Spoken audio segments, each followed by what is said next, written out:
Salutare, prieteni, și bine v-am regăsit la un nou vlog. Aici sunteți pe canalul meu, George Gavrila Laurențiu. Nu este scris Laurențiu pentru... Da? Apropo, vă întrebați câți ani am? Am 12 ani jumate și în 7 februarie împlinesc 13 ani. Și sunt născut în 2008, în anul 2008. Astea sunt informații despre mine. Este o pisică sus pe casă. Nu știu dacă o vedeți acolo, sus.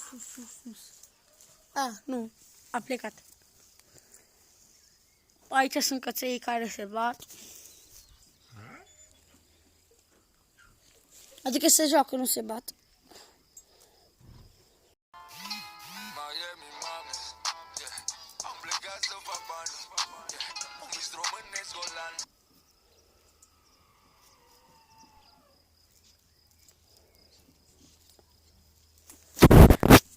Da, stau să mă uit aici un pic la notificări.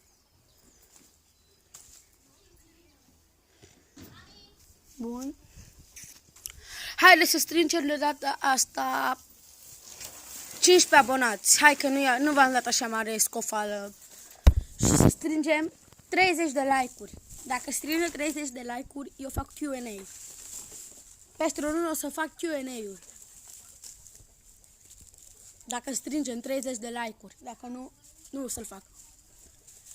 Da, fraților, dați share, subscribe. Aveți aici contul meu de Instagram și de Facebook. În descriere.